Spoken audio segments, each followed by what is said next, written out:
안녕하세요. 대승기실론 깊이 읽기에 오신 당신을 환영합니다. 저는 구도입니다. 지혜입니다.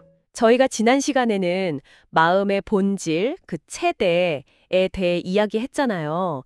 그 본바탕이 텅 비어 있고 절대적인 측면을 다뤘는데 네, 그랬죠. 오늘 주제는 상대예요.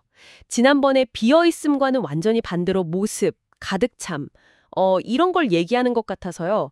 시작부터 머릿속에서 두 개념이 막 부딪히는 느낌이에요. 아주 정확하게 짚으셨습니다.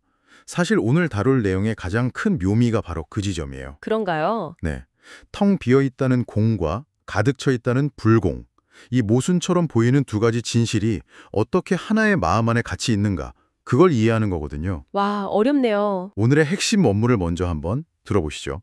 제가 읽어드리겠습니다. 둘째는 상대인이 열애장이 한량없는 본래적 공덕, 성공덕을 갖추고 있기 때문이다. 바로 열애장이라는 단어가 나오네요. 보통 열애장 하면 부처가 될 가능성이나 씨앗 정도로 생각하잖아요. 그렇죠. 많이들 그렇게 이해하시죠. 그런데 이 문장에서는 가능성이 아니라 이미 한량없는 공덕을 갖추고 있다고 딱 잘라 말하고 있어요. 이건 뉘앙스가 완전히 다른데요. 아직 피어나지 않은 씨앗이 아니라 이미 완성된 보물청고다 이렇게 선언하는 것 같아요. 맞습니다. 바로 그 지점이 오늘 이야기의 출발점입니다. 열애장을 어떤 미래의 가능성으로만 보는 게 아니고요. 네. 지금 이 순간 단지 가려져 있을 뿐인 현재의 실체로 보는 거죠. 여기서 열애장이란 우리말로 풀면 열애, 즉 부처를 품고 있는 창고라고 할 수 있어요. 중요한 건 그 창고가 비어있지 않다는 겁니다. 그렇군요. 그럼 지난번의 체대랑 오늘의 상대, 이 관계를 다시 한번 짚고 넘어가야 할 것 같아요. 마음의 본체는 텅 비어 있다? 그런데 그 모습은 무한한 공덕으로 가득 차 있다. 이게 솔직히 아직은 잘 와닿지가 않아요. 네, 그럴 수 있습니다. 마치 투명한 유리잔인데 동시에 온갖 색깔로 가득 차 있다고 말하는 것처럼 들리거든요. 아주 좋은 질문입니다. 그 역설적인 느낌, 그게 바로 대승기신론이 우리를 이끌고 가려는 핵심 사유의 문턱이에요. 문턱이요? 네, 체대가 마음의 바탕이나 재질에 대한 이야기라면요. 상대는 그 바탕이 원래부터 머금고 있는 성능 또는 속성에 대한 이야기입니다. 아, 바탕과 성능. 예를 들어 공간 그 자체는 텅 비어 있죠. 이게 체대입니다.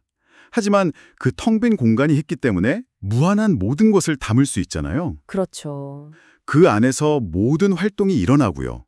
바로 그 무한한 잠재력과 기능, 그게 상대인 겁니다.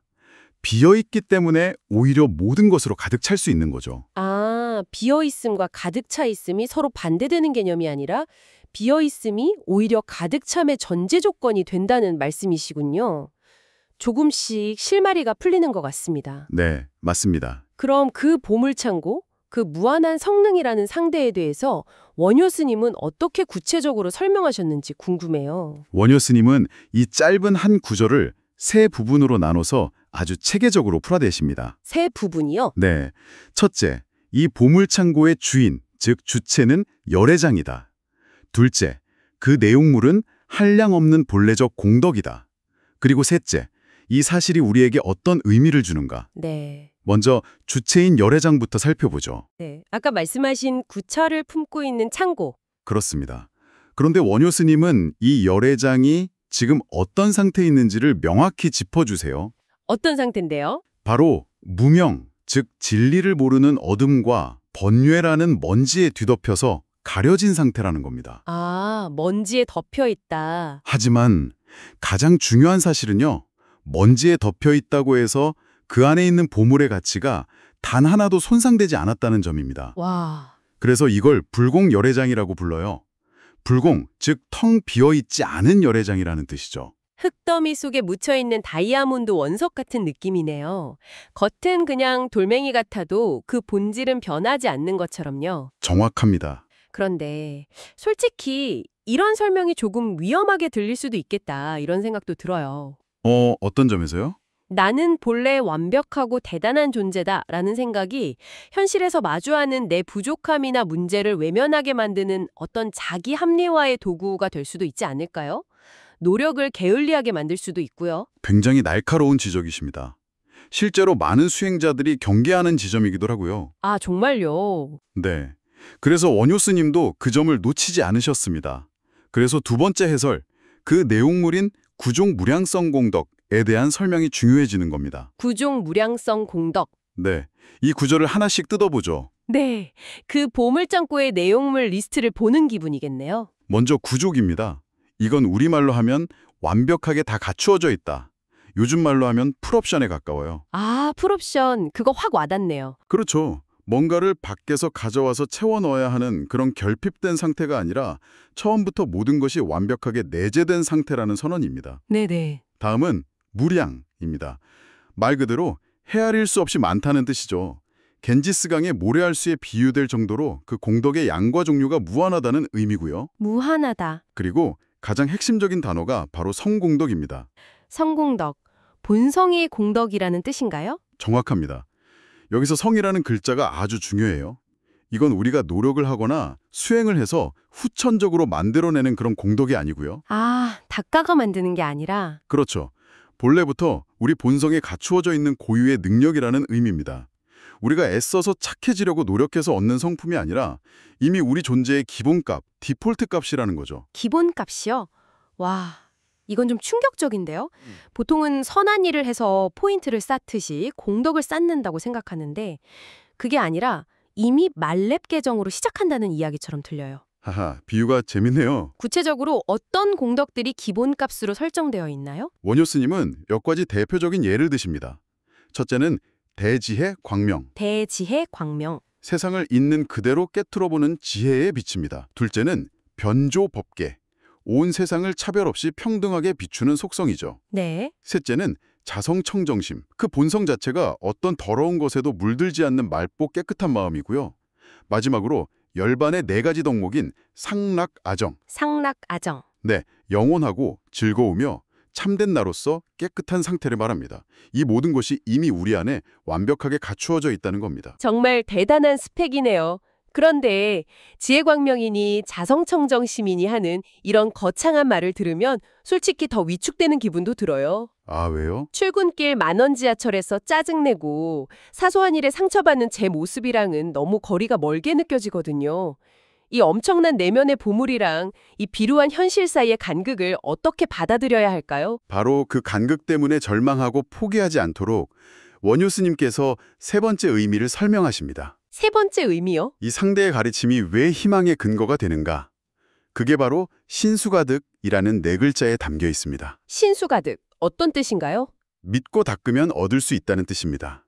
여기서 핵심은 얻는다는 것의 의미예요. 얻는다는 것의 의미? 네, 이게 없는 걸 새로 만들어내는 게 아니라 되찾는다는 의미에 가깝습니다. 아, 우리는 아무것도 없는 맨 땅에서 금을 만들어내는 연금술을 하는 게 아니라 이미 내 땅 밑에 묻혀있는 거대한 금광을 발견하고 파내는 일을 하는 거죠. 그렇다면 이 상대의 가르침을 우리의 구체적인 삶과 수행에 어떻게 적용해 볼 수 있을까요? 2가지 중요한 관점의 전환을 가져올 수 있습니다. 첫째는 수행에 대한 태도가 바뀝니다. 태도요? 네, 많은 분들이 명상이나 수행을 결핍을 채우는 행위로 생각하세요. 내가 너무 불안하니까 평온을 채우려고 하고 내가 산만하니까 집중력을 채우려고 노력하는 거죠. 네, 딱 제 이야기네요. 부족한 부분을 메우는 보수공사 같은 느낌? 맞아요. 그런데 상대의 가르침에 따르면 수행은 보수공사가 아니라 대청소에 가깝습니다. 대청소요? 네, 이미 완벽하게 인테리어가 끝난 집에 쌓인 먼지를 닦아내고 어지럽혀진 가구를 제자리에 놓는 과정인 거죠. 시작점이 절핍감이 아니라 본래의 완전함에 대한 신뢰와 충만함이 되는 겁니다. 와, 이건 수행의 과정을 훨씬 더 가볍고 즐겁게 만들죠. 내가 부족해서 명상하는 게 아니라 내 안에 빛나는 거실을 보려고 창문을 닦는다는 느낌이네요. 훨씬 동기부여가 잘 될 것 같아요. 바로 그겁니다. 그럼 2번째는 무엇인가요? 둘째는 우리가 인생에서 가장 깊은 절망에 빠졌을 때 스스로가 정말 아무것도 아닌 것처럼 느껴지는 순간에도 마지막까지 놓지 않을 수 있는 희망의 근거가 되어줍니다. 아, 아무리 짙은 번뇌의 구름에 휩싸여도 그 뒤에는 변치 않는 태양이 빛나고 있다는 사실. 즉, 내 본성은 자성청정심, 본래 깨끗하며 무한한 공덕을 갖추고 있다는 사실을 기억하는 겁니다. 네. 이건 그냥 공허한 위로가 아니라 어떤 상황에서도 다시 일어설 수 있는 내면의 힘과 존엄성의 원천이 되는 거죠. 오늘 내용이 정말 거대하고 희망적인데 이 모든 걸 아우를 수 있는 비유가 있을까요? 아까 금광 이야기가 나왔는데 그걸 좀 발전시켜 볼 수 있을까요? 땅속에 묻힌 거대한 순금덩어리 비유가 가장 적절할 것 같습니다. 이 순금덩어리 자체가 우리의 참마음, 열애장입니다. 네, 좋습니다. 순금덩어리? 이 금은 두 가지 측면을 가지죠. 첫째, 시간이 지나고 어떤 환경에 있어도 금이라는 본질은 변하지 않아요. 그렇죠. 지난 시간에 다룬 체대, 그 텅 비어 있으면서도 절대적인 본체를 의미합니다. 네, 금의 본질. 그리고 둘째, 그 금이 원래부터 가지고 있는 무궁무진한 속성들이 있습니다. 아름다운 황금빛, 희소성에서 오는 가치, 녹슬지 않는 성질, 전기가 잘 통하는 전도성 같은 것들이요. 아, 네. 이것들이 바로 오늘의 주제인 상대, 즉 무량성공덕입니다. 이 가치들은 누가 밖에서 주입해 준 게 아니라 금이라는 존재 자체에 처음부터 내장되어 있는 성공덕이죠.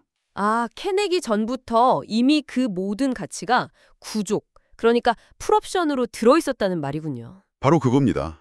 그런데 지금 이 엄청난 금덩어리는 두꺼운 흙과 돌멩이, 즉 우리의 번뇌와 무지, 무명에 덮여 있습니다. 네. 그래서 겉으로 보면 그냥 가치 없는 흙더미처럼 보이는 거죠. 하지만 흙에 덮여 있다고 해서 금의 가치가 1%라도 손상되지는 않습니다. 이게 바로 불공열애장, 텅 비어 있지 않고 온갖 덕으로 가득 차 있다는 의미입니다.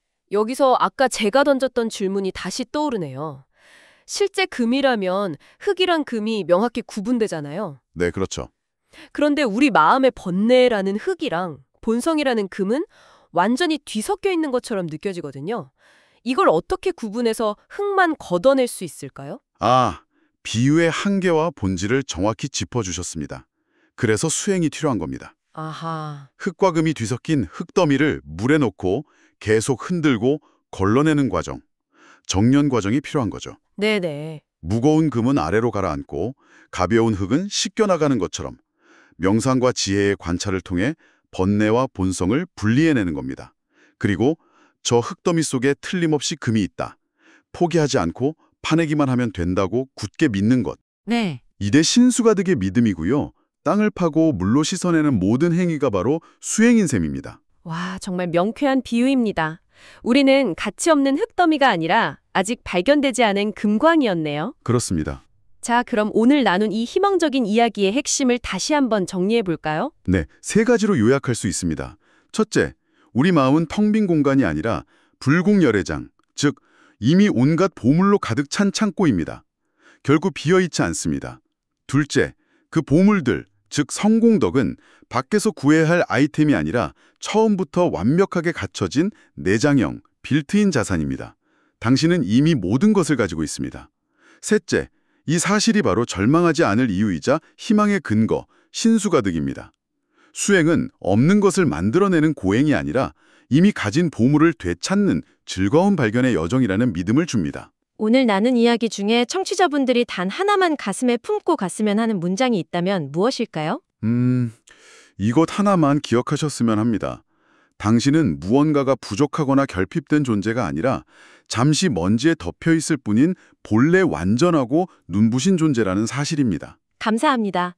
다음 시간에는 어떤 이야기를 나누게 될까요? 다음 제30편에서는 3대의 마지막, 용대에 대해 다룹니다. 아, 용대. 네, 오늘 이야기한 마음의 본체와 그 안에 갖춰진 무한한 속성이 구체적으로 현실 세계에서 어떻게 작용해서 선한 결과를 만들어내는지 그 쓰임에 대해 살펴보게 될 겁니다. 네.